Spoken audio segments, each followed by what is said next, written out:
Alors que s'est-il passé au niveau de l'actualité? On a beaucoup parlé de Terra Luna et de son USD, c'est parti un petit peu dans tous les sens. Du coup, on fait la petite revue de la semaine dernière, on va parler un petit peu de Luna, mais pas que, et aussi de quelques news que je voulais vous partager, c'est parti.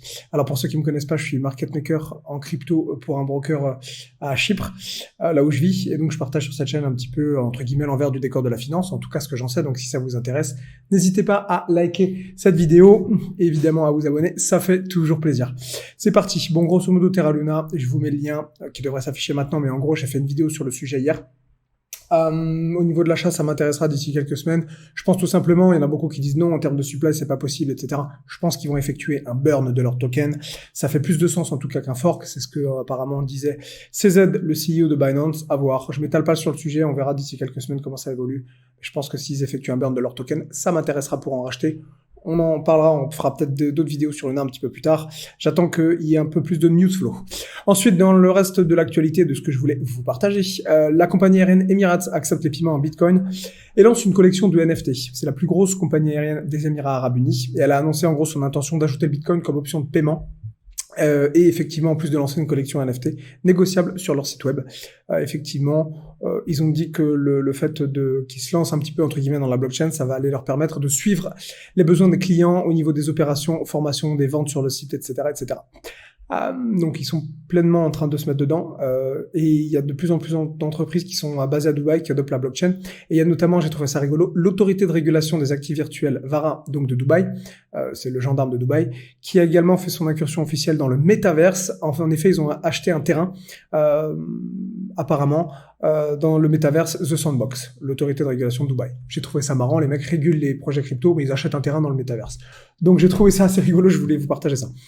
Sam Bankman-Fried, le CEO de FTX, rachète 7,6% de Robinhood. Robinhood, pour rappel, c'est une plateforme qui s'est démarquée, notamment avec des 0% de frais sur l'achat d'actions, d'obligations, de futurs, etc. Enfin, ils avaient la politique zéro frais, donc ça a explosé aux États-Unis. Aujourd'hui, Robinhood est une très très grosse entreprise, ils sont même cotés en bourse. En gros, Sam Bankman-Fried, donc le PDG de l'FTX, l'exchange qui maintenant commence petit à petit qui va bientôt, disons, concurrencer Binance, a pris une position importante donc de Robinhood.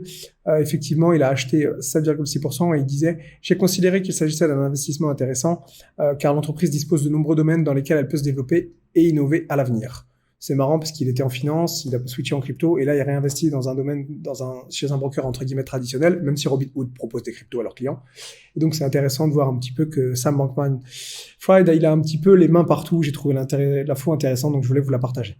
Twitter et Elon Musk, tout le monde en parle, donc pareil. Elon Musk suspend le rachat de Twitter car apparemment il y aura de trop nombreux faux comptes sur la plateforme, de trop nombreux fakes. Et donc en gros Twitter lui reproche d'avoir violé un accord de confidentialité. Je cite, en gros il a mis un tweet en disant « Le service juridique de Twitter vient de m'appeler pour se plaindre du fait que j'aurais soi-disant violé leur accord de non-divulgation. Parce que j'ai révélé qu'il vérifiait la présence de faux comptes à partir d'échantillons de 100 comptes. » Et en gros, il y a la surprise générale, il a dit à tout le monde que il mettait le rachat de Tesla, le rachat de Twitter en pause, justement pour faire un test avec des échantillons sur Twitter pour savoir s'il y avait beaucoup de faux comptes ou pas. Évidemment, Twitter n'a pas du tout apprécié, donc ils disent qu'il a violé un accord de confidentialité. Et donc le rachat de Twitter est en pause, à voir comment la situation évolue, mais j'ai trouvé ça assez rigolo. Bon, Elon Musk, on sait qu'il est de ce genre-là, il fait des moves, donc faut se méfier, mais est-ce qu'il va vraiment acheter Twitter? On ne sait pas, en tout cas là pour l'instant c'est en pause. Autre actualité, deux actualités de Chainalysis que je voulais vous partager. Donc Chainalysis, pour ceux qui savent pas, c'est un outil qui permet de tracer les transactions blockchain et qui permet donc notamment d'avoir un historique par rapport d'où vient l'argent. Tous les brokers et les grandes banques, etc. l'utilisent. Et en gros, ils affirment que, notamment pour surveiller, pour des raisons de compliance, pour des raisons de financement de terrorisme, activités illicites, etc. Et en gros, ils mettent que leurs outils surveillent des transactions d'une valeur de 1000 milliards de dollars par mois, un trillion, donc ce qui est quand même assez costaud.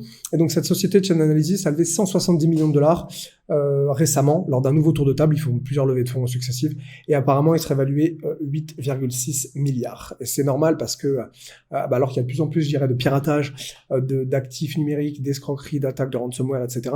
La demande d'outils d'investigation pour les crypto-monnaies explose. Chainalysis, c'est une société qui propose ça, pas la seule, mais c'en est une. Et en gros, ils sont utilisés par tout le monde, notamment par plusieurs gouvernements. Et apparemment, ils sont évalués alors qu'il est quasiment 9 milliards. Donc j'ai trouvé l'info intéressante. Et on va continuer en termes d'infos avec Chainalysis. Et là, je vais vous parler de la DeFi, justement. Donc Chainalysis qui analyse les informations, je dirais un petit peu des blockchains. Apparemment, ils mettent que la quasi-totalité des 1,7 milliard de dollars de crypto-monnaies volées en 2022 proviennent de DeFi. Qu'est-ce que ça veut dire? Ils disent que l'activité illicite a diminué dans la communauté crypto, mais elle a fortement augmenté dans les protocoles de finances décentralisées, ce qu'on appelle la DeFi. En gros, en 2022, sur la crypto-monnaie volée, sur les 1,7 milliard de dollars de crypto volées, 97% proviendraient des protocoles DeFi. Alors, il faut nuancer ce chiffre parce qu'il y a eu 2 grosses attaques récemment. Donc, effectivement, les 1,7 milliard sont à nuancer. Néanmoins, c'est un petit peu la poursuite de la tendance de ce qu'annonçait récemment Chainalysis, notamment en 2021. Quand les attaques contre les protocoles DeFi donc, ont commencé à augmenter au long de l'année. C'est de l'info que je voulais vous partager, que j'ai trouvé assez intéressante. Chainalysis, j'y ai accès à l'outil. Si ça vous intéresse, n'hésitez pas à me le mettre en commentaire. Je ferai une vidéo pour vous montrer un petit peu ce que c'est, comment ça marche.